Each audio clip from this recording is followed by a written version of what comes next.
तो राधे राधे। कैसे हैं आप सभी लोग? आई होप आप सभी लोग बहुत ही ज़्यादा अच्छे होंगे। तो आज हम आपको बताएंगे गंगा दशहरा के बारे में। गंगा दशहरा के दिन हमें कौन सी कथा सुननी चाहिए जिससे हमारे सारे कष्ट रोग दूर हो सकें। तो चलिए हम बात को लंबा ना करते हुए कथा को प्रारंभ करते हैं। ज्येष्ठ शुदी दशमी को गंगा दशहरा कहा जाता है।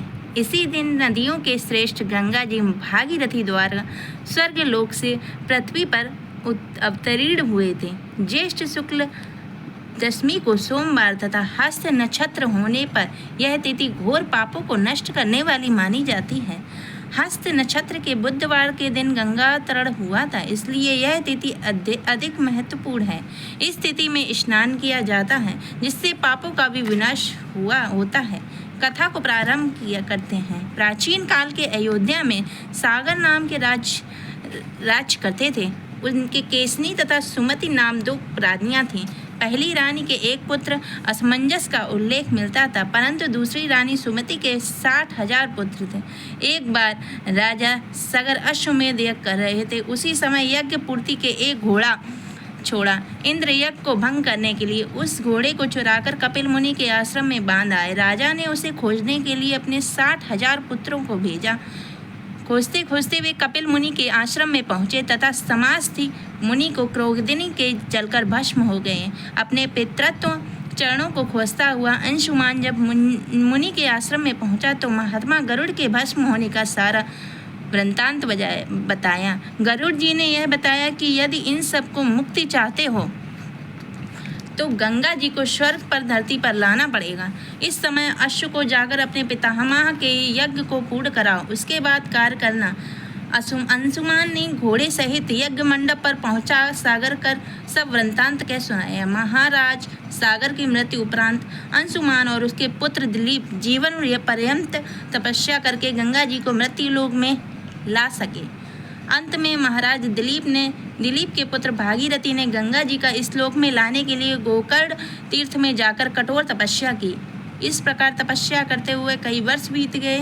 ब्रह्मा जी प्रसन्न हुए और गंगा जी को पृथ्वी लोक पर ले आने का वरदान दिया। ब्रह्मा जी के कमंडल से छूटने के बाद समस्त यह गंगा जी का वेग को संभालेगा कौन? विधाता बताया कि भूलोक के भगवान शंकर के सिवाय किसी में शक्ति नहीं है जो गंगा वेग को संभाल सके। इस आदेश अनुसार भागीरथी को फिर एक अंगूठे के बल पर खड़ा होकर भगवान शंकर की आराधना करने पड़ी। शिव जी प्रसन्न हुए और गंगा को धारण करने के लिए जटा फैलाकर तैयार हो गए। गंगा देवलोक में छोड़ी हुई शंकर की जटा में गिरती हुई विलीन हो गई। गंगा जी को ऐसा अहंकार था कि मैं शंकर की जटाओं में भेदकर रसाताल से चली जाऊंगी। पुराणों के ऐसा उल्लेख मिलता है कि गंगा जी शंकर की जटाओं में कई वर्षों तक भ्रमण करती रहीं, लेकिन निकलने का कहीं मार्ग नहीं मिला। भागीरथी के पुनः अन्योन दिनय करने पर नंदीश्वर से प्रसन्न होकर हिमालय से ब्रह्मा जी द्वारा निर्मित बिंदुसार सर में गंगा को छोड़ा। इस समय उनकी सारी 7 धाराएं हो गईं। आगे आगे भागीरथी दिव्य रथ पर चले रहे थे, पीछे पीछे 7वीं धारा चल रही थी। धरातल पर गंगा जी को आते ही हाहाकार मच गया। जिस रास्ते में गंगा जी जा रही थी उसी रास्ते में ऋषिराज जनहू का आश्रम और तपस्या स्थल पड़ता था। तपस्या आदि के विघ्न समझकर वे गंगा जी को पी गए। फिर देवताओं को प्रशंसा तथा प्रार्थना करने हेतु पुनः जांग से निकाल दिया। तभी से ये जनहू पुत्री या जानवी कहलाई। इस प्रकार अनेक स्थलों पर तरन तारण करती जानवी ने कपिल मुनि के आश्रम में पहुंचकर सागर के 7,000 पुत्रों को भस्माशेष को तारकर मुक्त कर गया। उसी समय ब्रह्मा जी के निकट होकर भागीरथी के कठिन तप को सागर के 7,000 पुत्र के अमर होने का वर दिया। तदंतर यह घोष किया गया कि तुम्हारी अयोध्या में जाकर राज्य काज संभालो। ऐसा कहकर ब्रह्मा जी अंतर ध्यान हो गए। इस वरदान के से भागीरथी को पुत्र लाभ हुआ तथा सुखपूर्वक राज्य भोग कर परम लोक गमन हो गया। इस प्रकार हमारी गंगा दशहरा की कथा समाप्त हुई। और आप लोगों को ये वीडियो कैसी लगी हो कमेंट में ज़रूर बताइएगा। धन्यवाद।